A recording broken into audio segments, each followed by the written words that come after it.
Top of the morning and a happy St. Patrick's Day to you. And I thought I would celebrate by doing something a little bit special. And I'm going to do a Q&A session here, St. Patty's Day style.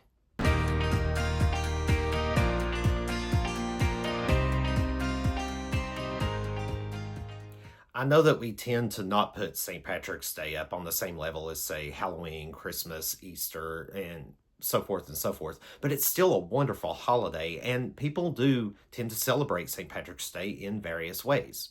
Of course, the most popular traditional way is to wear green, like me. I'm wearing my Luck of the Irish green. I've got green in my hat band here, so I'm good to go. But St. Patrick's Day is one of my personal favorite holidays because I love the Irish traditions and lore surrounding the holiday. But because I'm not a very creative person, I came up with 6 questions in a kind of get to know me format because that's what I wanted to do with this Q&A session, but do it with a certain theme, and what better way to do it than with St. Patrick's Day this time. I'll have to come up with some different ideas in the future, but I want to go ahead and get started on some of these questions based around St. Patrick's Day and just kind of give you an idea through my answers of how I feel about certain things like the holiday itself and things that are attached to it. For example, question number 1, do you celebrate St. Patrick's Day? And if so, how do you celebrate it? Well, like I just showed you, I wear green because I want to avoid being pinched, which is the most popular tradition is, if you're caught walking around or out somewhere and about on St. Patrick's Day without wearing green, you're going to get pinched. That's the tradition. And I think it stems from the old lore of leprechauns pinching you if you're not wearing green, because green is supposed to make you invisible to the leprechauns. If you're not wearing green, you're visible, so they're going to reach out and pinch you. So I believe that's where that tradition comes from. And honestly, I think it's a pretty cool little tradition. It's pretty whimsical little story. But as far as anything else goes, because a lot of people do tend to celebrate in different ways, mostly the wearing green to avoid being pinched, most popular tradition. But a lot of people there's some areas that throw huge parades, which is awesome. I've been in a St. Patrick's Day parade myself once in the marching band, college marching band. We went to Dublin, Ireland for their St. Patrick's Day parade, and it was just a blast. I mean, opportunity of a lifetime. It was just incredible. The atmosphere and just the festival, the festivities. It was just, it was just great. But people like to have dinners as well. I think corned beef and cabbage is a popular meal served around St. Patrick's Day. I don't think I've ever participated in that. But yeah, it tends to be a popular tradition for St. Patrick's Day. I wouldn't be opposed to corned beef and cabbage, to celebrate St. Patrick's Day. So who knows? Maybe one of these days.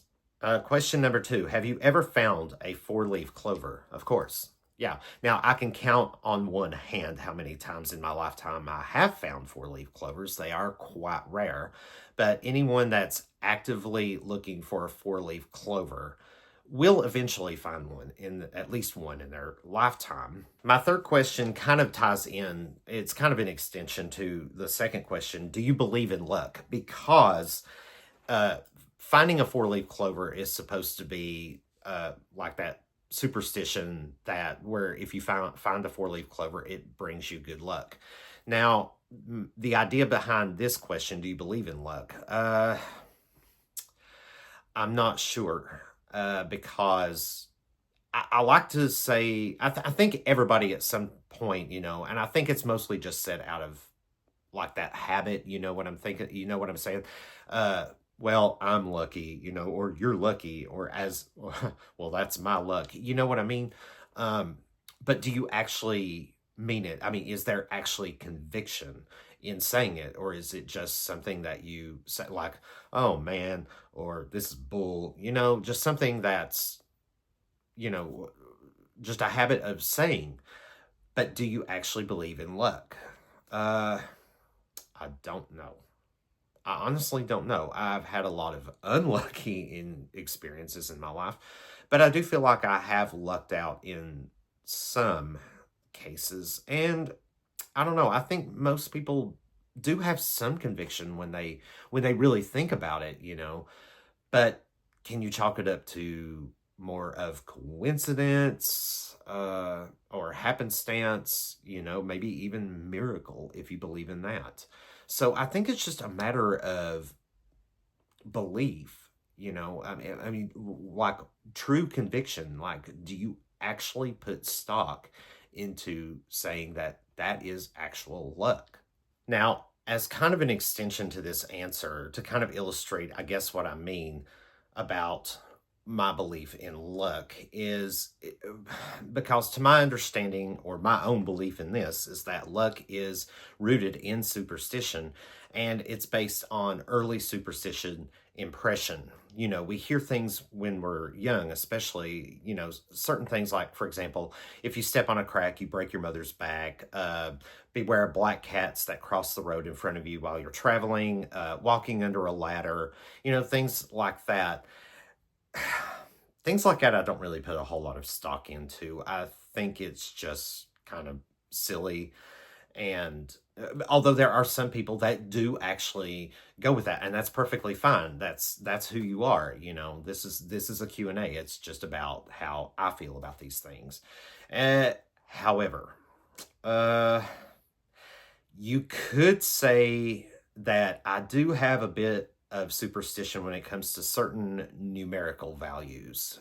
For example, you could say I'm a bit triskaidekaphobic, which is the fear of the number 13, or based on my Baptist upbringing, hexacosioi hexaconta hexaphobic, which is the fear of the number 666. Yes, when you hear these things, when you hear, you know, the grisly details, for lack of a better phrase here, behind the superstitions and the beliefs behind those numbers, particular numbers, uh, it lingers. So I think it's the same way with luck. You know, you get this idea in your head that it's, well, it's just lucky or unlucky, whatever the case is. And it just kind of lingers and sticks with you. Uh, I'm not sure I actually have those actual phobias because I don't have an irrational fear about them, but I do have that little, you know, that lingering effect about them. You know, for example, I could be driving down the road and need to turn the volume up or down on my radio in the car, and if I stop on number 13, I either have to turn it down one or to 12 or turn it up to 14 just so it wouldn't be on the number 13. Yeah, just little things like that that just kind of nag at me, and then I catch myself being like, was that really necessary? So yeah, I do get the bug. Now, when it comes to the number 666, yes, I do. I guess you could say I have a little bit more of a fear, but because that number is actually, from a biblical standpoint, it's not based on luck at all. At least not from my perspective. It has a little bit stronger, you know, a conviction behind it. So yeah, I do get a little iffy with both of those numbers. So taking that information, going back to saying, well, do I believe in luck? I'm just simply not sure. If you believe in luck, please let me know in the comments below. And great, I'm glad. And a lot of people do believe in luck, and that's a good thing, you know. I mean, I think we do need some type of belief in something like that because it does provide kind of a foundation for, you know, things like hope, you know, if it's lucky. I don't know. That's just the best way I know how to answer that. So my ultimate answer is I'm not sure, but I am superstitious about the number thing a little bit, but a lot of things, no. I just don't put a whole lot of stock into things. Okay, moving on. Question number 4 I got was, what would you do if you saw a leprechaun or any other type of supernatural being? And this kind of relates to the last question and the answers to those as well. Now we're going into more supernatural things, not just superstition. But yeah, no. If I saw a leprechaun, probably just laugh, probably introduce myself, say, "Hey, what's up?" You know. Uh, but I don't ever expect to see a leprechaun. Now, there are people that believe in those things, and that's perfectly fine. Whatever. I just simply don't. However, I think the closest thing I could maybe find some type of belief in would be things of a ghostly nature. And here's why. Okay, uh, shortly, I had an uncle who died of skin cancer several years ago, and shortly after his death, the house that he and my aunt lived in, certain things started happening around this house, in my aunt's house. And I used to visit that house a lot in my youth. And I was quite young when my uncle passed away. And I was around a lot when a lot of these weird things just started happening. Nothing too scary, but just unexplainable. Now, I'm the type of person that would say, okay, if it happens, you can explain it no matter what it is. Even if you think you can't explain it, it happened. So therefore, there is a reason for it. Well, okay, yeah, there's a reason for it. I just don't know what it is. So, yeah, I definitely couldn't explain what was going on around this house, like doorknobs turning by themselves, unexplained extra human-shaped shadows that weren't being cast by any other person in the room at the time.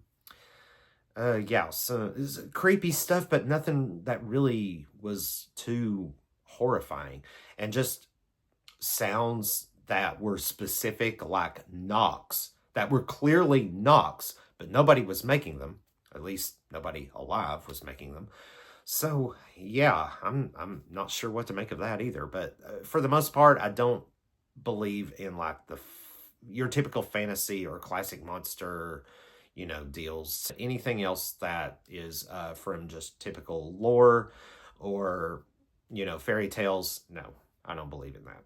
Number 5, if you found a pot of gold, what would you do with it? I think I'd do what quite possibly any other human being in the world would do. Cash that sucker in and probably retire early, travel. I would travel. That would be my first goal, is to travel, to see the world. After that, the sky's the limit. I don't know. I'm not beyond traveling. I'm not really sure what I would do with all that money after I found a pot of gold. And the last question is, do you have any special St. Patrick's Day memories?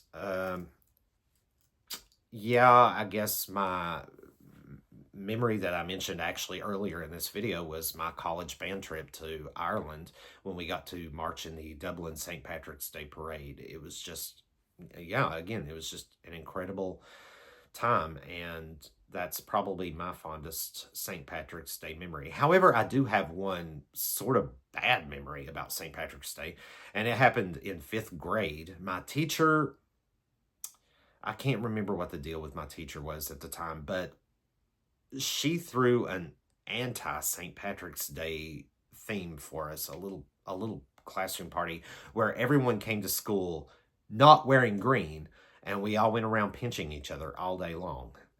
Like, what was the point of that? So yeah, that was kind of bizarre. I mean, of course, 5th grade, you're just a kid at the time. I don't get that. I never got that. It was just, yeah, that was by far one of the most bizarre things I ever went through in my youth, is that particular St. Patrick's Day. So yeah, that was probably the worst memory for St. Patrick's Day I have. So yeah, that's my little St. Patrick's Day Q&A session. I hope this was somewhat interesting, that you get to know me a little bit more based on like some of my beliefs and fears and thoughts on certain traditions, and that just kind of go beyond St. Patrick's Day. That was kind of the point of me doing this Q&A session, is to keep it St. Patrick's Day themed, but expand on the answers to certain topics that I have certain feelings and thoughts about. If you've stuck with me this long, thank you so much for watching. I hope you are wearing green today. If not, good luck. on not getting pinched, getting through the day without getting pinched. And if you're one of these active pinchers that actually goes around looking for people that aren't wearing green, I hope you meet your quota today. Otherwise, enjoy your day, and I hope to see you in the next video.